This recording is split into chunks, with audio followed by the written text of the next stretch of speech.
de solución de conflictos para propiciar con ello pues una cultura de paz que tanto hace falta a nuestra sociedad actualmente, ¿no? Esta cultura de la solución de conflictos precisamente es indispensable para llegar a esta cultura de la paz y el fomento de esta cultura de mediación y de resolución pacífica de los conflictos pues significa establecer precisamente los cimientos para que el ser humano vaya aprendiendo y apreciando unas formas de vida pacífica, armónica, que se encuentren comprometidas con la defensa de los derechos humanos, que el ser humano sea más sensible y no tan indiferente precisamente a estos conflictos.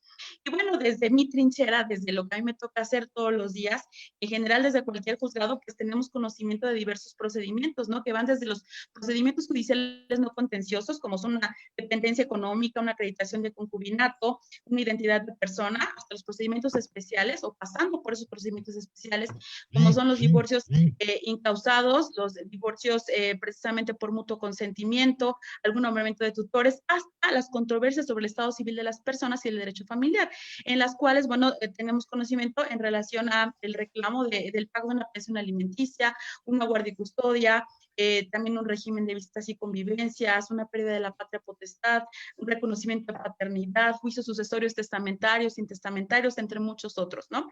Y de todos los que ya les mencioné, pues los que más conflicto lleva precisamente son esos, ¿no? Como su nombre le indica, los que se tramitan a través de esa vía contenciosa, los que mencioné en último lugar. Ahora, pues la mayoría de estos problemas o conflictos que nos llegan a un juzgado, pues tienen precisamente como causa común la falta de comprensión entre las partes, una muy poca o nula comunicación entre las partes. ¿Eso qué ocasiona? Pues el que puedan llegar a algún arreglo, ¿no? ¿Y por qué? Bueno, pues precisamente porque vivimos en una dinámica de confrontación, ¿no? Y más en el medio jurídico en el que nos desenvolvemos. Lamentablemente, desde nuestra formación académica estamos acostumbrados a ello, ¿no? A ese conflicto en cualquiera de las materias, ¿no? Civil, mercantil, familiar, laboral, en cualquiera de las materias. Por lo regular, cuando un abogado, bueno, los abogados postulantes defienden una parte, uno, el otro defiende otra parte, aportan medios de convicción y entonces es a lo que se llega, a un vencedor, ¿no? Y a un vencido por lo regular, a que se determine quién tiene la razón y quién no. Incluso como juzgador, es eso, ¿no? Tú conoces de la demanda, conoces de la contestación de la demanda, de la reconvención, contestación de la reconvención. Como rector del proceso, pues tú vas a hacerte o a llegar de todos esos medios probatorios para emitir esa sentencia. Y precisamente eso es lo que sucede tradicionalmente. Tenemos una dinámica, como ya lo mencioné, de confrontación, la cual desde mi perspectiva tendría que cambiarse a una dinámica de colaboración y no de confrontación. ¿A qué me refiero con esto? Pues a que haya una mayor participación en este caso, una participación más activa. ¿Con qué propósito? Bueno, pues de que las partes trabajen en forma conjunta para llegar a la solución del problema que los aqueja, ¿no? Acercarlos para poder llegar a un acuerdo, ¿no? Más aún en materia familiar, porque principalmente se busca solucionar el problema de fondo, ¿no? Se trata de conflictos que de verdad afectan directamente a las personas, a las familias. Hablamos de sentimientos, de emociones que son difíciles de resolver. Son situaciones muy complejas, son situaciones que se llevan a cabo o que se están dando con los aún cónyuges probablemente, con los excónyuges, pero sobre todo afectan a niñas, a niños, a adolescentes. Entonces, cuando este tipo de problemas nos llegan a un juzgado es porque las partes probablemente ya intentaron muchas cosas, ¿no? Pero su comunicación pues ya es, como lo refería antes, nula, ¿no? A lo mejor inexistente. Ellos reconocen que existe un problema, pero que ya no puede ser resuelto por ellos.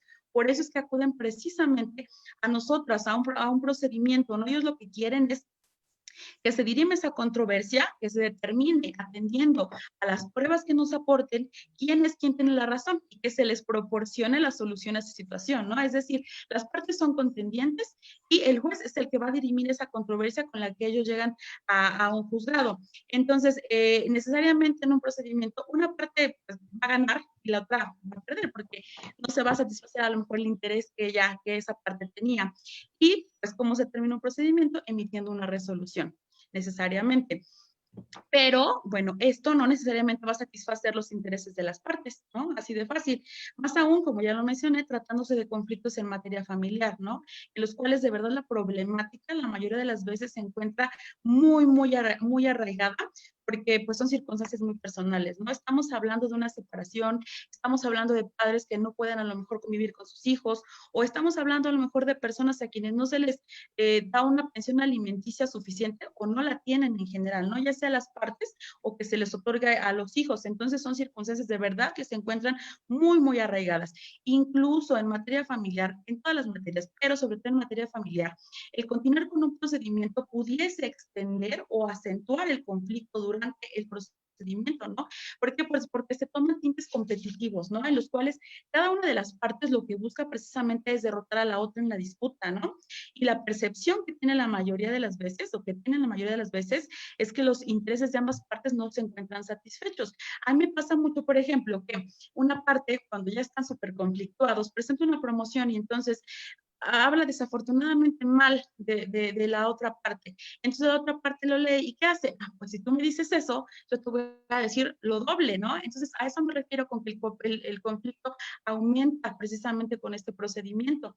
Entonces es muy difícil a veces de conciliar debido a estas circunstancias, ¿no? En este punto precisamente es donde, o es la importancia que debe de haber en un juzgado, que un juzgado debe participar precisamente ayudando a las partes a solucionar esos conflictos, precisamente a través del diálogo para construir esos acuerdos, ¿no?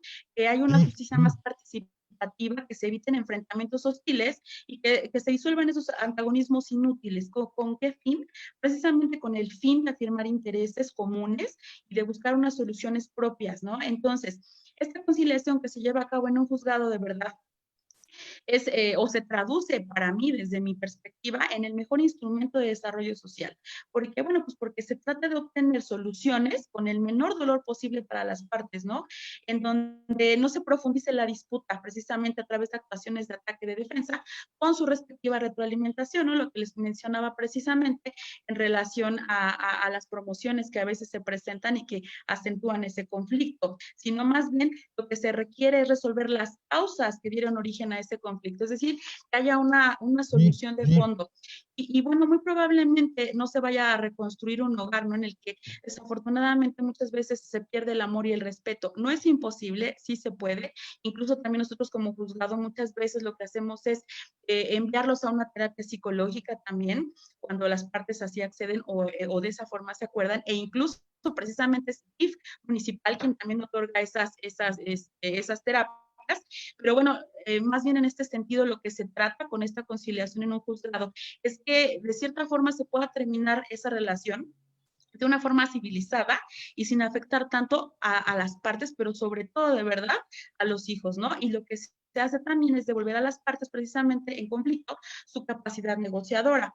Entonces, les reitero, para mí esta forma de solucionar los conflictos de forma pacífica, sin duda, para mí es lo mejor tanto para las partes como para los hijos, ¿no? Porque nunca debemos de perder de vista precisamente que a quienes más afectamos es a ellos y que al final de cuentas los padres, a pesar de la ruptura, pues siempre van a tener ese rol precisamente, ¿no? De padres y que por ello es súper importante que se lleguen a estos acuerdos en beneficio precisamente de ese núcleo familiar y que sea una alternativa a la lucha que existe entre ellos para ganarse incluso de nueva cuenta la confianza de los hijos, a poder mantener el contacto con ellos y a poder también compartir el rol paterno a pesar de la ruptura que exista, ¿no? Entonces, si se llega a estos acuerdos estructurados y duraderos, es más fácil que sean cumplidos, más fácil que sean cumplidos en forma voluntaria, incluso que una sentencia, ¿no?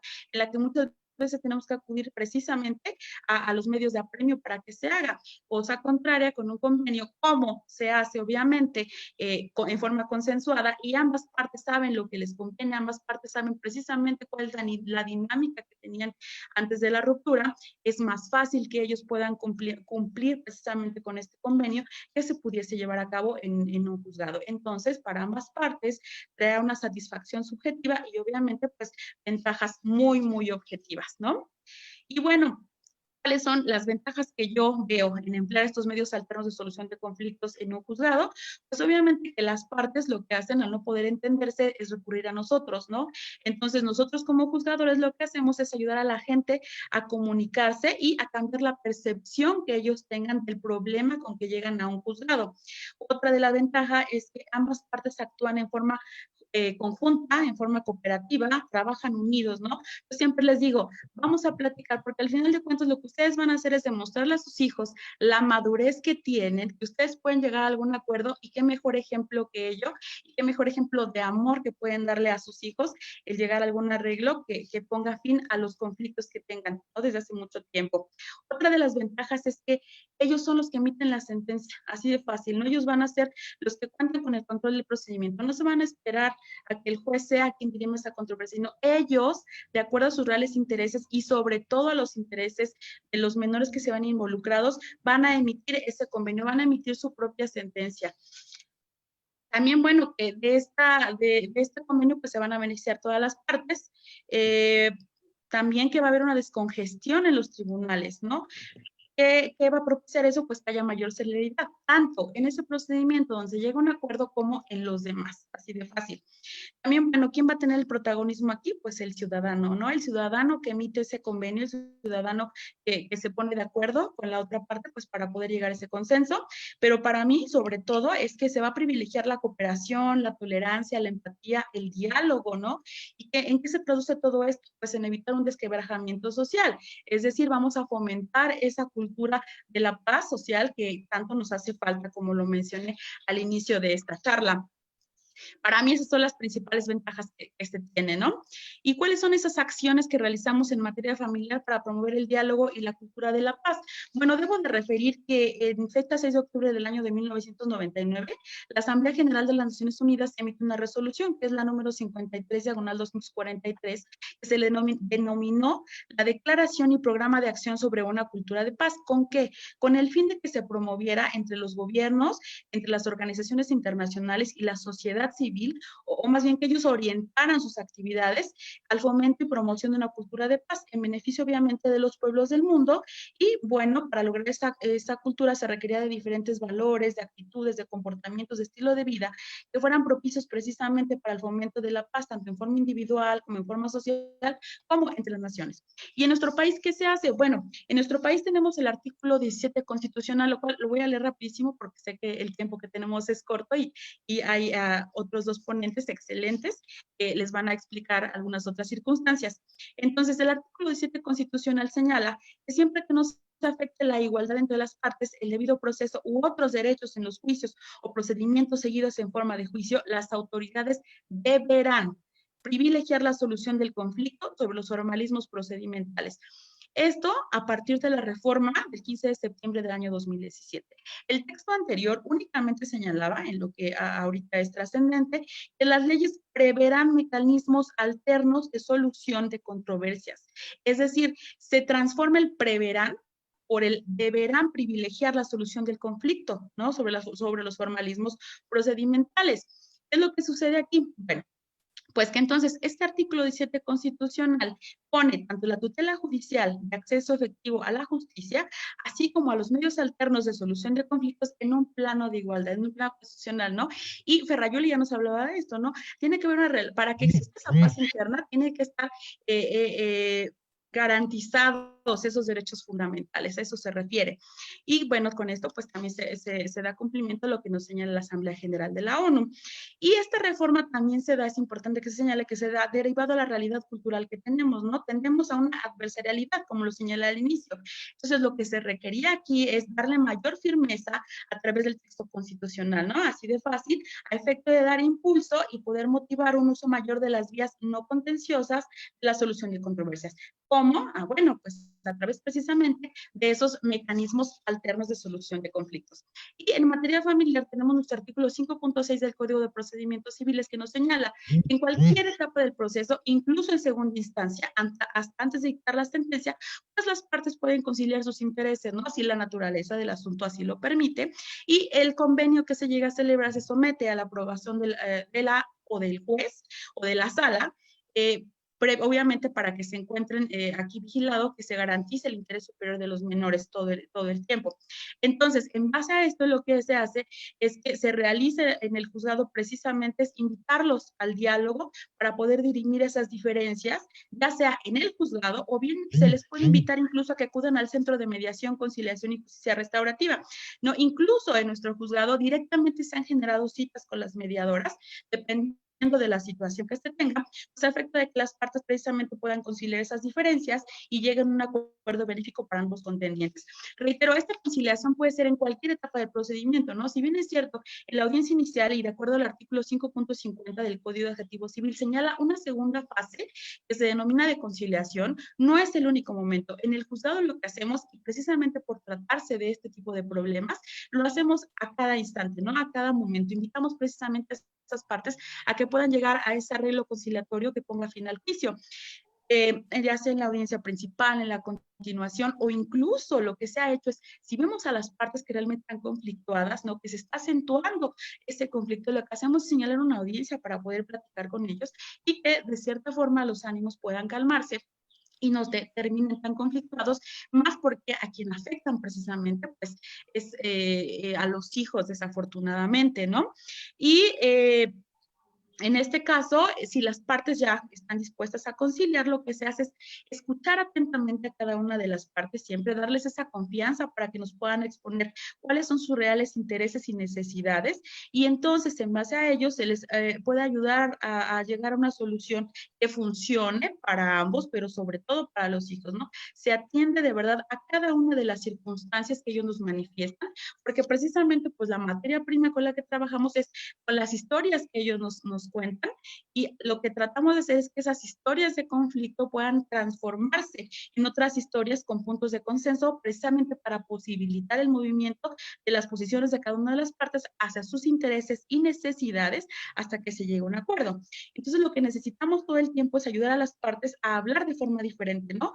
Para que interactúen de un modo distinto y por ende se produzcan cambios que posibilitan la vía de acuerdo, ¿no? Incluso desde cuando empiezan, es que la señora, es que el señor, desde ahí es como importante decir, a ver, ¿cuál es el nombre de la señora y cuál es el nombre del señor? ¿No? Vamos a hablar pues con respeto, con confianza, para que podamos llegar a la solución de este conflicto. Y bueno, quiero comentarles ya para terminar mi participación que el Poder Judicial del Estado de México de verdad está interesado en la solución pacífica de estos conflictos, precisamente a través de los medios alternos de solución de los mismos, ¿no? Porque no solamente va a reducir la carga de trabajo de los juzgados o la sobrepoblación en las prisiones de la entidad, ¿no? Hablando de otra materia, sino que representa la forma más sencilla de resolver el problema o conflicto cuando las partes tienen esa voluntad de encontrar esa solución pacífica. Sí, incluso sí, a partir del día 4 de mayo de este año, y debido a la pandemia en la que nos encontramos, ya no, las partes ya no tienen que trasladarse a alguno de los 20 centros de mediación, conciliación y justicia restaurativa con los que contamos en la entidad, ¿no? Ya que ahora se puede mediar y conciliar en línea a través de alguna plataforma, desde tu tablet, desde tu computadora, tu celular, incluso vía WhatsApp, en un servicio de lunes a viernes con un horario de las 9 a las 18 horas, ¿no? Es bien importante que la gente se acerque a ese servicio, de verdad que va a cambiar la vida de las partes en este caso. El convenio de verdad que se firma electrónicamente, es bien sencillo el trámite que se tiene que hacer y la gente puede llegar sola o puede solicitar ese trámite sola, no requiere de su abogado. Y bueno, para que ustedes puedan mejor informarse un poquito más, el DIF me va a ayudar a poner la liga, pero aquí van a encontrar un poquito más de información. La liga es síntesis.yoporlajusticia.gov.mx. Muchísimas gracias, licenciada. Agradecemos su valiosa participación, maestra, y en este momento cedo el uso de la palabra a la mediadora Verónica, quien nos hablará de la mediación en materia familiar, de lo que es el Centro de Mediación, Conciliación y Justicia Restaurativa, el marco jurídico de los medios alternos de solución de conflictos y de los principios que rigen el procedimiento de mediación. Adelante, mediadora Verónica. Buenos días, ¿sí me escuchan? Sí. Buenos días a cada uno de ustedes. Muchísimas gracias al DIF, muchísimas gracias a licenciado Pablo, licenciado doctor Roberto, licenciada Priscila, maestra Saraí, y a cada uno de los que me están prestando atención y que nos están y les estoy agradeciendo por compartir con nosotros este momento. Pues en primer lugar les quiero comentar. El conflicto es algo con lo que cada uno de nosotros vivimos. Es bien importante contemplar esa parte, porque siempre hay conflictos, si no son de intereses, si no son de valores o si no son de deseos, pero siempre hay una confrontación. Esto es exactamente donde nosotros estamos ayudándoles a trabajar. Cada uno de nosotros reacciona de diferente manera al conflicto. Algunos huimos, algunos agredimos, algunos enfrentamos. Ese es precisamente donde está el centro de mediación. Poderlos ayudar a que enfrentemos un conflicto. Recordemos que el conflicto es una crisis, pero la crisis es una transformación.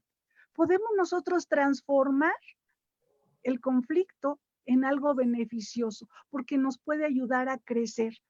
La vida es un conflicto, la vida implica crisis, la vida implica cosas que nos lastiman, pero nosotros podemos aprender a vivir con ellos y transformarlos y convertirnos en algo beneficioso. Eso es lo que les va a ofrecer el centro de mediación, porque finalmente todos tenemos necesidades. Ya regresando a una realidad, en la pirámide de Maslow, nosotros vamos a hablar sobre las necesidades básicas, son las necesidades físicas. Tengo hambre, tengo sed, también las necesidades de seguridad. Necesito tener un techo, necesito tener, pues, dónde quedar, dónde estar cuidado, dónde estar protegido. También estoy hablando de la necesidad de un reconocimiento, que sepan quién soy, que soy el hijo de, o el esposo, o la esposa, qué lugar ocupo, porque eso es bien importante contemplarlo. Y después subimos en lo más alto, es la autorrealización. Estoy creciendo como persona, estoy viviendo y estoy siendo lo que quiero ser. Entonces, eso es donde nosotros vamos a trabajar, si nos lo permiten. Dentro de nosotros hay muchas fuentes de conflicto. Tenemos miedo. A veces tengo miedo por la ignorancia. A veces es una falta de conciencia. ¿Qué es lo que tengo? Es el centro de mediación exactamente donde les va a ayudar y les vamos a ayudar, si nos los permiten, precisamente para ayudar a solucionar el conflicto, a que se tome una decisión, pero con conciencia. Aceptar exactamente cuál es mi situación, cuál es mi posibilidad. Yo en este momento ya no insistiría sobre la ley porque la maestra Saraí ha hablado todo sobre de la ley y ya sería repetir el tema y cansar a los que nos están haciendo el favor de escuchar. Pero nosotros, ¿dónde vamos a trabajar? Como medios alternos de solución de conflicto, les ofrecemos a ustedes muchas cosas y tenemos varios principios sobre los cuales vamos a trabajar. Es voluntario, no vamos a traer a nadie de las orejas para que venga, no, porque es voluntario, es confidencial, aquí se queda, nosotros no vamos a ir con fulano y con mengano, lo que allí se diga con nosotros, aquí se queda. Es la tranquilidad de decir, no se va a poder ventilar, no se va a poder usar como elemento en mi contra. Eso es una libertad, porque aún cuando sea a través de línea, sigue siendo confidencial y no puede ser usado a menos que todas las partes estuvieran de acuerdo. Si no es el caso, no tendría validez lo que se dice dentro. Lo que llega a tener validez es el convenio. ¿Por qué? Porque eso sí se va a decir. No podemos decir lo que diga uno, lo que diga el otro. No se trata de perjudicarlos, porque a veces cada uno trae una carga tan grande que no se trata de fastidiar. Ya traen bastante fastidio dentro de sí para que uno quisiera agregarles. Para eso está el centro de mediación, para eso están los mediadores, para buscar que las cosas se pacifiquen, para que las cosas, el agua vuelva a tomar su cauce. Eso es lo que se busca. Trabajamos sobre una neutralidad, no estamos a favor de uno o de otro, estamos en favor de la razón y de sus necesidades y lo que realmente ellos se van a dar cuenta qué necesitan y qué les conviene. A través de las diferentes herramientas con las cuales nosotros trabajamos, ellos van a ir encontrando sus respuestas. Nosotros no les vamos a decir, haga esto, haga aquello. No. ¿Qué es lo que usted necesita? ¿Qué es lo que a usted le conviene? Porque usted, a partir de que usted decida aquí, su vida puede cambiar para bien o para mal. Usted decide, porque usted es el que vive con esta solución. Somos imparciales y bueno, también depende la naturaleza de los asuntos, pero eminentemente trabajamos, ya que estamos hablando de materia familiar, guarda y custodia, pensión alimenticia, régimen de convivencia. Y muchas veces trabajamos también con la gente para que se reconcilie. En justicia restaurativa familiar buscamos que la gente se reconcilie. Comentaba la maestra Saraí, hay que ir al fondo. Y en el fondo salen muchas cosas que se han lastimado, que nos han afectado y que también trabajamos con un perdón en determinado momento. ¿Por qué? Porque vamos a tener el tiempo, les dedicamos el tiempo para que puedan hablar y decir lo que realmente sienten. Y cuando nosotros llegamos a un convenio, tiene la fuerza de la sentencia, es totalmente legal. Entonces, bueno, pues eso es lo que tenemos que pensar. Realmente es importante que no se le tenga miedo a una crisis, porque puede ser un cambio en nuestras vidas, cambiar el paradigma, dejando de tener el miedo de qué va a pasar. La ventaja también es que si ustedes acuden con sus abogados, que las dos partes acudan con sus abogados, pueden intervenir y opinar siempre que sea en un marco de legalidad y que las dos partes estén de acuerdo. Nosotros no vamos a imponerles, porque finalmente lo que más se busca en un convenio es que sea ejecutable. Se van a saltar todo el periodo del juicio, solamente llegan a la sentencia. Y en caso de incumplimiento, solamente se va a ejecutar en la vía incidental para ejecutar. Eso es lo que nosotros, pues por supuesto, les vamos a ofrecer. Y queremos decirle que los centros de mediación estamos preparados. En este momento puede ser en línea, y sin embargo también lo desean presencial. En poco tiempo nosotros vamos a reanudar los servicios y allí vamos a estar para apoyarlos y para que ustedes nos den la oportunidad de servirles, que eso es lo que pues en determinado momento es lo que más deseamos hacer. Queremos comentarles que los mediadores del Centro de Mediación de Justicia del Tribunal Superior de Justicia son los mejores. Denos la oportunidad. Los que están en el Estado de México son los mejores. Denos la oportunidad de servirles y lo vamos a hacer con muchísimo gusto. Muchísimas gracias. Gracias, mediadora Verónica. Agradecemos su valiosa participación y en este momento cedo el uso de la palabra al mediador privado número 339, doctor Roberto Sánchez Chacón, quien nos hablará acerca de la mediación en materia penal, de la justicia restaurativa y reparación del daño. Adelante, lo escuchamos.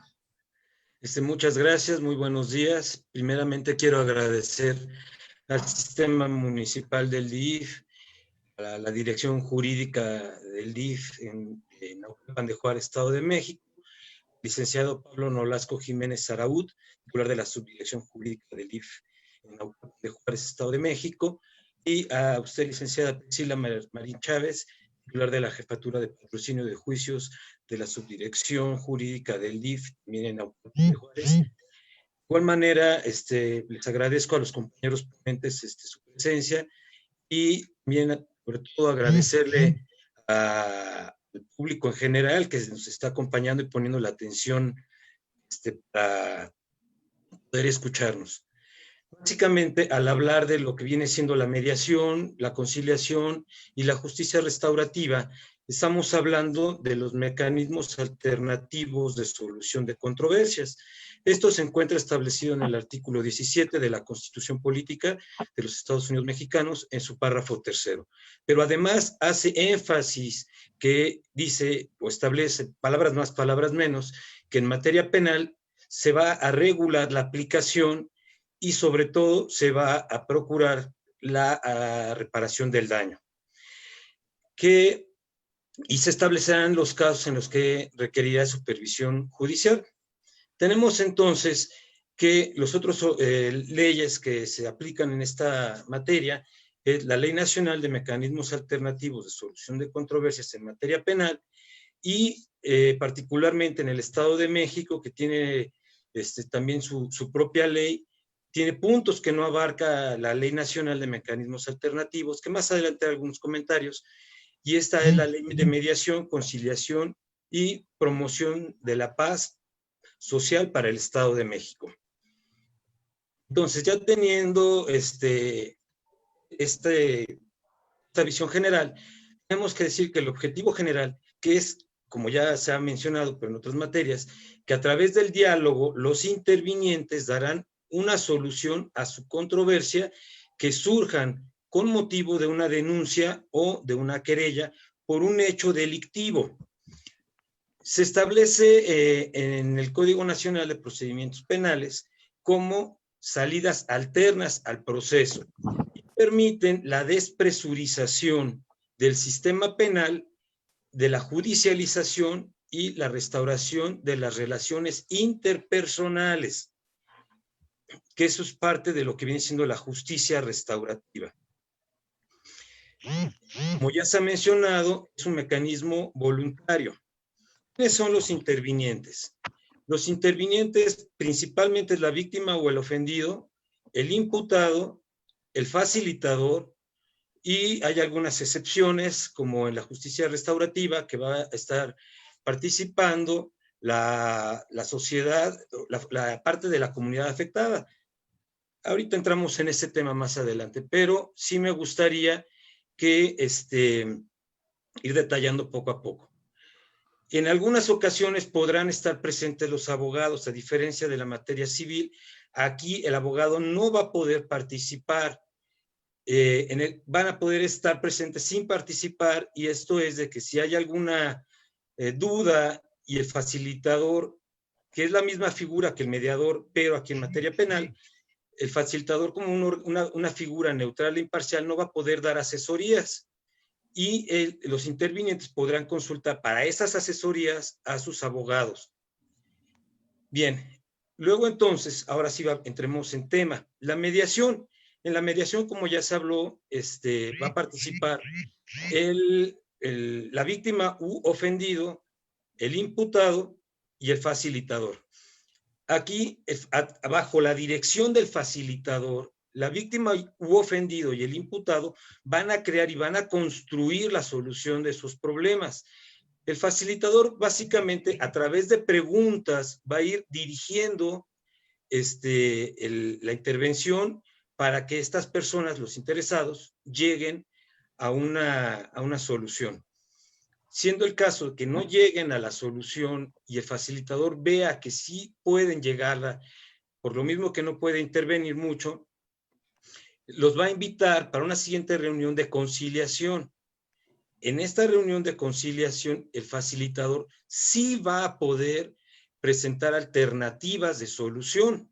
Obviamente, la víctima u ofendido y el imputado también van a poder proponer las alternativas a las soluciones y aceptarlas de mutuo acuerdo.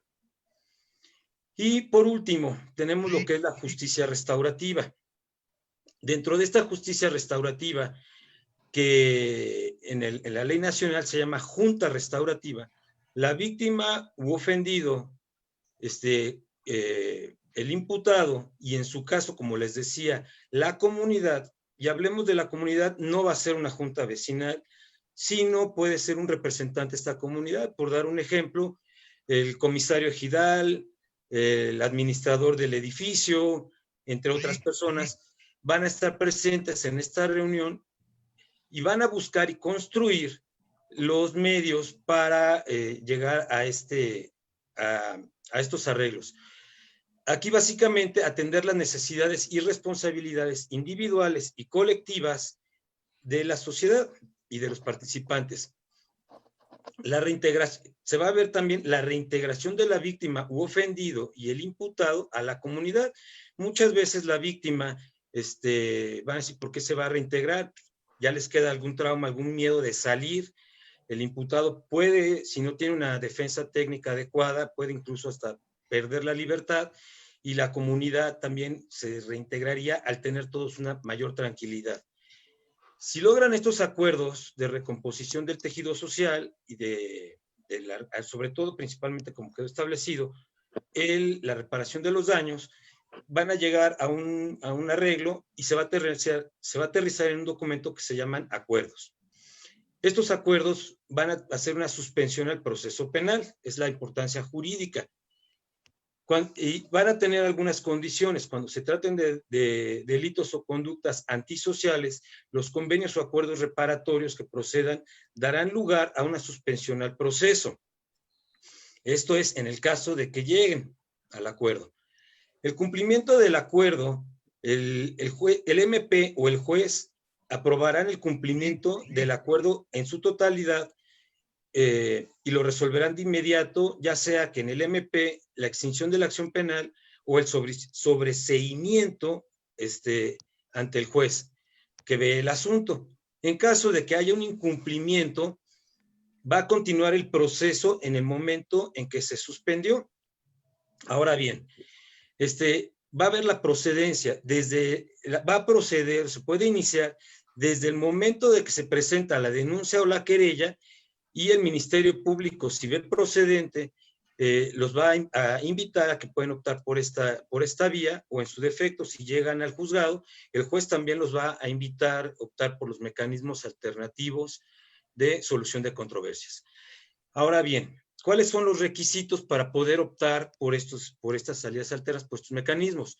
Tiene que ser principalmente en delitos culposos, en los que proceda el perdón del ofendido, en los de contenido patrimonial sin violencia sobre las personas, en aquellos que tengan señalada la pena cuyo término medio aritmético sean de 5 años, y así, este es un punto que maneja nada más el Estado de México, no en la ley nacional, que establece que así como podrán aplicarse la oportunidad o suspensión, aplicarse criterios de oportunidad o suspensión del proceso a prueba.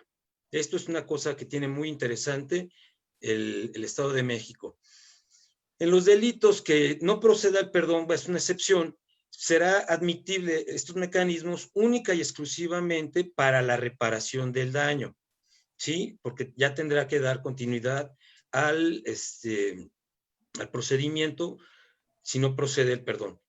Aquí hay que hacer una aclaración, que al hablar de esto, de justicia penal, también se está hablando de lo que es justicia para adolescentes, que van a ser los mismos requisitos, las mismas condiciones, pero la excepción entraría en este caso, que como son adolescentes y ellos tendrían que estar en todas las reuniones de la mediación, conciliación y justicia restaurativa, siempre van a estar acompañados de su representante legal, y además también la otra excepción es que aplicaría en todas las conductas antisociales que cometa el joven.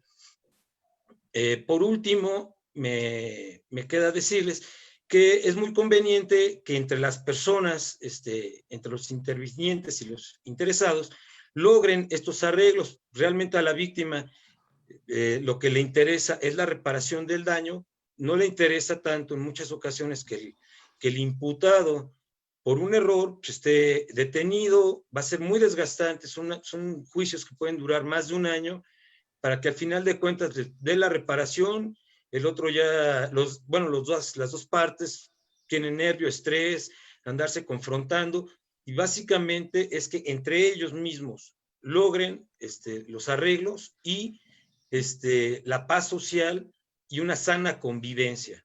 Por mi parte es todo, les agradezco mucho su atención y cedo la palabra. Gracias, doctor.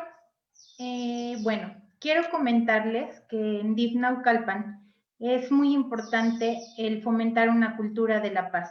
De hecho, en la Jefatura de Patrocinio de Juicios, de la cual soy titular, llevamos a cabo de manera diaria el procedimiento de conciliación, donde las partes que tienen un conflicto en materia familiar acuden de manera voluntaria, con la finalidad de dialogar.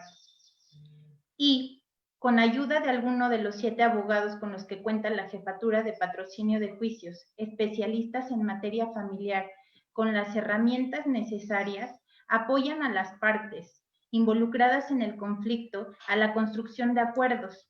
Estos acuerdos los vamos a plasmar en un documento llamado convenio. Este convenio puede ratificarse ante un juez de lo familiar y alcanzar el carácter de cosa juzgada.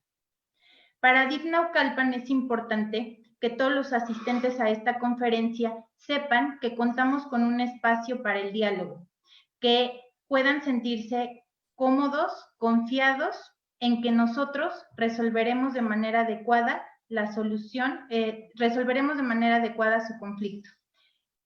En este momento doy por terminada la participación de los ponentes y, si están de acuerdo, iniciamos con la ronda de preguntas. Para la jueza Saraí, la primera pregunta que tenemos es la siguiente. Si alguna de las partes no desea convenir, ¿cómo abordaría usted como jueza el concientizar a las mismas para que puedan lograr esta conciliación? Y es súper importante, de verdad, que platiquemos con ellos siempre. Lo que hacemos en un principio es decirles cuáles son los inconvenientes de continuar con un procedimiento. Yo siempre me voy a 3 aspectos fundamentales, ¿no? Que es el tiempo que se van a tardar, porque a veces, por más que queramos nosotros emitir una sentencia en un mes, a veces no es tan posible, precisamente en primer lugar, por la carga de trabajo, por los medios de convicción que se aportan, por su desahogo, etcétera, ¿no? Y que obviamente, pues ellos tendrán a lo mejor un trabajo, o tienen un trabajo al que deban acudir, y que en el juzgado, pues los vamos a estar requiriendo para que vayan, ¿no? Es el tiempo que se va a tardar también, o que van a tener de desgaste ellos. Obviamente también el aspecto económico, ¿no? Que pues obviamente tendrán que pagar honorarios de abogados, que obviamente para poder llegar al juzgado necesariamente tendrán que erogar un gasto, ¿no? Ya sea para pagar un Uber, para el transporte en general, gasolina, lo que sea. Pero sobre todo, y lo que trato de concientizarlos, es precisamente el desgaste emocional que va a llevar el llevar un juicio. Y voy precisamente a lo que les comentaba cuando hacía la breve explicación, que es el que muchas veces ese conflicto se puede acentuar, lejos de que podamos dirimir esa controversia. Y que también, bueno, necesitan ellos atacar, o más bien resolver ese problema de fondo, ¿no? Voy a eso, que ellos mismos pueden emitir su propia sentencia de acuerdo a sus intereses, de acuerdo a lo que realmente necesitan. Esos son los 3 aspectos fundamentales a los que yo me voy, con los cuales trato de concientizar a las partes a efecto de que puedan llegar a ese arreglo conciliatorio. Y sobre todo que siempre piensen en sus menores hijos, que son quienes más sufren en un procedimiento de esta naturaleza. Completamente de acuerdo, maestra. Pregunta para la mediadora Verónica. ¿Qué tipo de perfil debe de tener un individuo para aspirar a un puesto de mediador y a qué área específica se puede acudir? Bueno, en este caso le comento que para ser mediador no necesita pertenecer al Tribunal Superior de Justicia del Estado de México. Sin embargo, si es específicamente para el tribunal, debe tener el título de licenciado en Derecho, licenciado en Trabajo Social o en Comunicación o en Psicología. Además, haber tenido conocimientos de diferentes cursos, porque es lo que le van a ir acreditando ese conocimiento, y prepararse para las convocatorias que se hacen periódicamente. Cuando se hace la convocatoria, se hace el examen. Si se pasa el examen, se pasa el curso, empieza el curso, se pasa el curso y entonces viene el concurso de oposición. Y ya viene escrito, viene oral y viene práctico. Pero lo primero que tiene que hacer es empezar a tomar cursos, todos relacionados con la mediación, para que le vayan contando, porque eso es lo que le van a pedir como requisitos. Y los títulos que le comento, esos son las circunstancias legales. Pero emocionalmente lo primero es que le diría yo, que le guste la gente, que no le tenga miedo a la gente, que le importe la gente y que realmente tenga un espíritu generoso como para poder compartir. Y que reconozca que a veces uno no está tan sano emocionalmente como debiera, y que pueda decir, creo que este asunto no lo puedo llevar yo porque me está lastimando. Eso es lo que se tiene uno que decir. Yo creo que se requiere una actitud generosa y de disposición hacia los demás. Eso es lo que se requiere un mediador. Gracias, doctora Verónica. Pregunta para el doctor Roberto. En los delitos como homicidio y violación, ¿podría operar la mediación? Bueno, ya les comenté que va a ser procedente cuando sean delitos culposos. Realmente en el delito de violación, no creo que sea un delito culposo, en ningún lugar lo establece, aunque podría llevarse nada más para la reparación del daño. ¿Cuáles podría ser la reparación del daño? Pues, consultas psicológicas, médicas, clínicas, que vendrían siendo parte nada más exclusivamente para la reparación del daño en la violación. No puede detener el proceso penal, porque es un delito doloso. En el delito de homicidio podría ser culposo si así está calificado, si no hay tantas agravantes. Hay que ver lo que establece el Código Penal, porque vamos a suponer que sea un conductor que va manejando. Recordemos que en el sistema penal acusatorio vas a crear un sistema funcionalista. Cada quien tiene que llevar una función. Si el conductor va manejando, no va a exceso de velocidad, no va a estado de ebriedad, y una persona sale corriendo y lo atropellan porque la persona llevaba prisa, es culposo. Si comete el delito de homicidio, lo priva de la libertad, y bajo los estudios podría optar por esta parte. Pero si va, ahora sí ya llevaría una agravante, pues en estado de ebriedad, si va a exceso de velocidad, si va chateando, o incluso hasta se puede pasar el semáforo y atropella a la persona, serían las agravantes que no permitirían llegar a una mediación, conciliación o justicia restaurativa, aunque también, como en el de violación, solo para la reparación del daño. No suspendería ni sería procedente para la extinción de la acción penal o sobreseer el asunto. Gracias. Gracias, doctor. Pregunta para la jueza.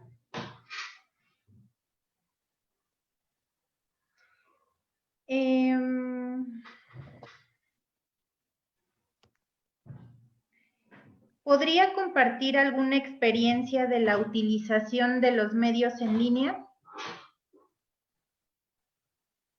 Claro que sí. Bueno, quiero aclarar una circunstancia, lo que señalaba hace rato en la explicación, o el link que les di es precisamente porque esa mediación la llevan a cabo los especialistas precisamente de los centros de mediación en este caso. Sin embargo, como nosotros como juzgado familiar nos encontramos realizando diversas labores durante este periodo, de ya casi 3 meses que estamos trabajando por guardias y también en línea. Y desafortunadamente, y a pesar de que a los abogados sí se les ha proporcionado esas herramientas para poder presentar convenios y poderlos analizar y aprobar, no se ha llegado hasta el momento en el juzgado ninguno de esa naturaleza. Sin embargo, en forma presencial, y antes de que sucediera todo esto, llevamos a cabo N número de convenios. De verdad que estamos muy comprometidos con esas circunstancias en el juzgado, y sí tengo una experiencia de verdad que son muy gratificantes. Incluso en una de ellas, de verdad que me dio muchísimo gusto porque las partes conciliaron, las partes pensaron en sus hijos, llegaron a una segunda audiencia diciéndome, nos convenció, queremos llegar a un convenio. En ese momento lo celebramos, analizamos todas y cada una de las cláusulas, lo aprobamos, y lo mejor para mí es que las partes no regresaron. Muchas veces, cuando se emite una sentencia, al poco tiempo están promoviendo un juicio nuevo debido a la naturaleza precisamente de esos procedimientos familiares. Sin embargo, de verdad, ya pasó un tiempo muy considerable y se ha respetado a cabalidad este convenio. Otra experiencia fue entre una madre y un hijo que al final de la audiencia terminaron abrazándose, pidiéndose perdón, de verdad, y eso para mí es de verdad gratificante. Reitero, desafortunadamente, a través de la plataforma no hemos podido llevar a cabo ningún convenio, y créanme que estoy muy al pendiente del juzgado, y no porque se haya negado ninguna petición, simplemente hasta el momento no se ha hecho uso de esta posibilidad que nos está otorgando el Poder Judicial del Estado de México. Gracias, maestra. Yo quisiera responder esta pregunta que nos hacen, que dice, el DIF maneja la conciliación y la mediación familiar como si fueran las mismas figuras, y el convenio tiene los mismos efectos. No es así. De hecho, la mediación tiene unas características propias como procedimiento que ya tuvieron a bien mencionarlo los ponentes, y en la conciliación, como yo les refería, interviene un tercero que funge como conciliador. En el caso de la Jefatura de Patrocinio de Juicios, existen 7 abogados que fungen como conciliadores en estos procedimientos.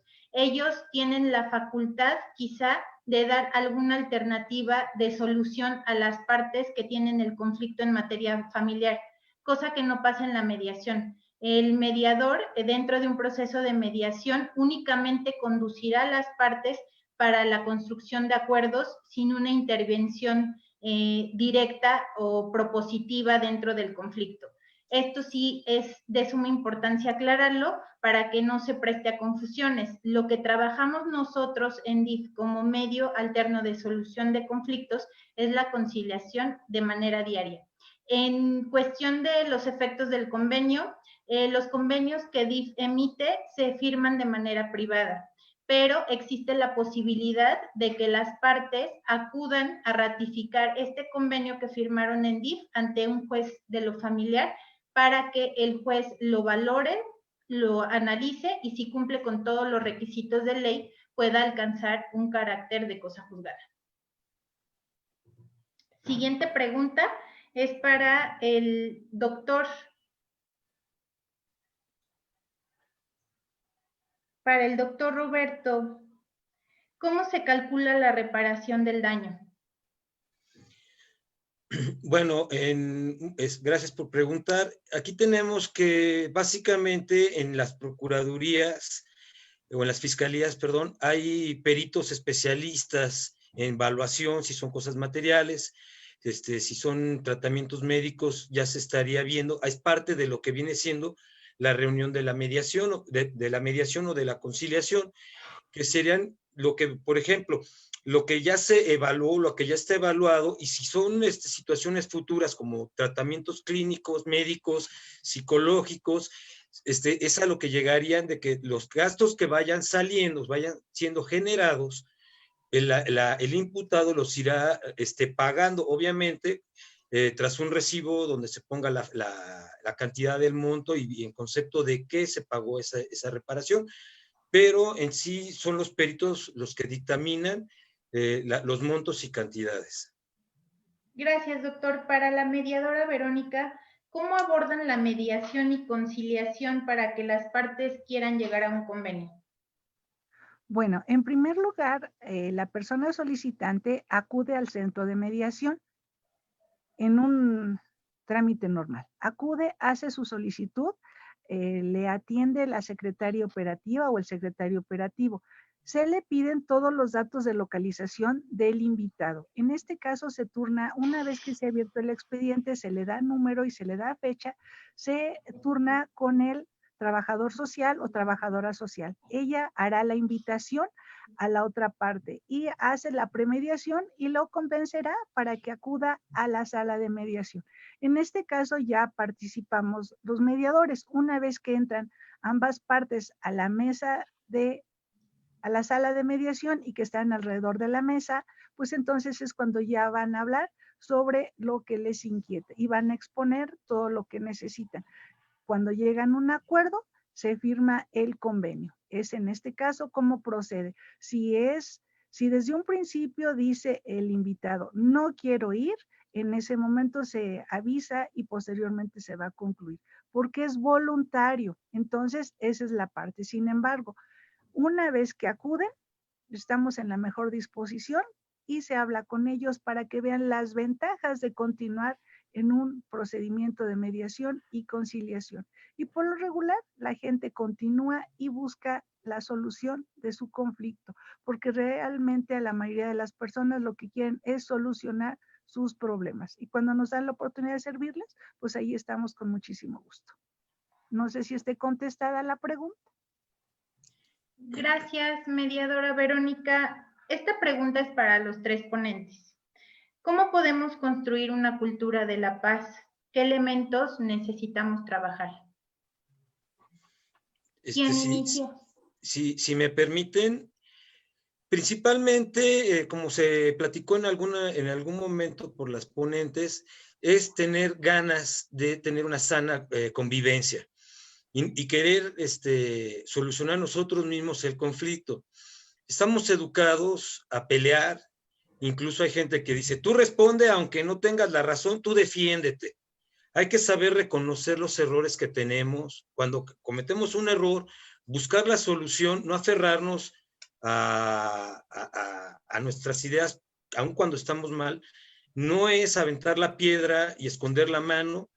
De igual manera, ser conscientes, porque mucha gente dice, aunque no me pague, pero yo lo quiero ver encerrado, o yo lo quiero ver sentenciado, o que el juez diga, más vale como personas conscientes que somos, buscar la solución entre nosotros mismos, ya evitar tanto pleito que está afectando a la sociedad, tener mayor criterio y nosotros ver y buscar la solución a nuestros problemas, que por cuestiones del estrés y del día a día ya no hemos presentado estas ganas de tener una sana sociedad, o no querer pelear tanto. ¿Algo más que agregar, doctora Verónica? Mire, yo quisiera decirle que para mí es básico, empezando por nosotros mismos, como acaba de decir el doctor. Y una cultura de la paz se fomenta teniendo como base el respeto.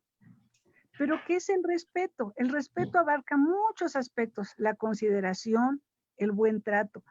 Si yo me trato a mí bien, empezaré también a entender a los demás y realmente tratar bien a los demás. Tiene que basarse el respeto en una consideración mutua. La regla de oro que está en todas las culturas es: trata a los demás como quieres que te traten y no le hagas a los demás lo que no te gustaría que te hicieran a ti. Y conforme a esto, cuando nosotros tenemos esa base de pensamiento, creo que empezamos a cambiar en nuestra casa, en el rol donde nos toque, como padres, como hijos, como servidores públicos, como amigos. Cuando usted trata a los demás con respeto y no acepta que lo traten de otra manera, creo que empezamos a mejorar las cosas. Pero cuando es lo normal que nos hablemos a groserías y que todo el mundo me diga de groserías, pues empezamos a perdernos el respeto. El esposo le habla a la esposa a groserías y ella también le contesta igual. Y los niños empezamos a ver una cultura en la que no hay paz. ¿Cómo podemos salvar cultura fuera de mi casa cuando ni en mi casa la puedo detener ni contemplar? Empezamos a cambiar, ojalá empecemos a cambiar nosotros mismos para empezar a tratarnos con el respeto que necesitamos. Ya no le digo que merezcamos, ¿qué necesitamos? Porque nosotros como seres humanos necesitamos que nos traten bonito y tratar a los demás de igual manera. Ahí empezaríamos con una cultura de paz. Porque si yo no lastimo a los demás, tengo la autoridad moral para poder decir, no quiero que me lastimes y no quiero que me trates mal. Hay un comentario que me dice, nadie puede pedir justicia si no da justicia. Entonces yo tengo la autoridad moral para pedir la paz porque los estoy tratando con paz. Empecemos ahí. Gracias, doctora. Yo concuerdo con mis compañeros, de verdad, y yo creo que, como lo mencioné, cambiar esa cultura de confrontación que tenemos por una cultura de colaboración. Y como bien lo dice la doctora Vero, es bien importante que empecemos pues cambiando nuestra actitud, cambiando por nosotros mismos, fomentando ese respeto, fomentando valores en nuestra familia, con las personas que nos rodean. Es súper importante promover esa comunicación y que desde nuestra trinchera, desde nuestro trabajo, promovamos precisamente esos valores, promover precisamente esa comunicación para que la gente entienda que no solamente peleándonos pudiésemos resolver esos conflictos, ¿no? Sino más bien ocupando esa comunicación que tenemos y esa razón que tenemos pues para poder llegar a los acuerdos correspondientes, porque jurídicamente pues como ya lo mencioné, ¿no? Incluso constitucionalmente tenemos esos medios para poder lograrlo. Gracias, maestra. Y yo, para finalizar, únicamente quisiera decir que el diálogo siempre va a ser una herramienta importantísima para que se pueda efectuar un procedimiento de mediación, de conciliación y, bueno, ayudaría a restaurar estas relaciones interpersonales tan necesarias en estos momentos que estamos viviendo. Cedo el uso de la voz al subdirector jurídico, licenciado Pablo Jiménez Nolasco, para que cierre la conferencia. Adelante, licenciado. Muchas gracias, licenciada. Sin duda alguna, hemos escuchado muy importantes y enriquecedoras aportaciones. Quisiera concluir con esta frase que ha sido tocada por todos los ponentes. Para construir la paz es indispensable que cuentes con una herramienta llamada diálogo.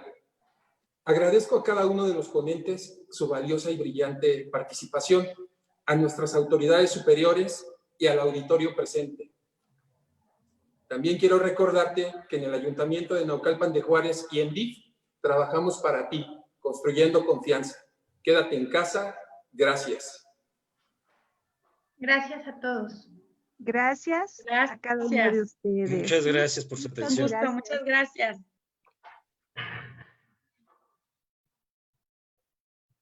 Ya se congeló, ¿verdad?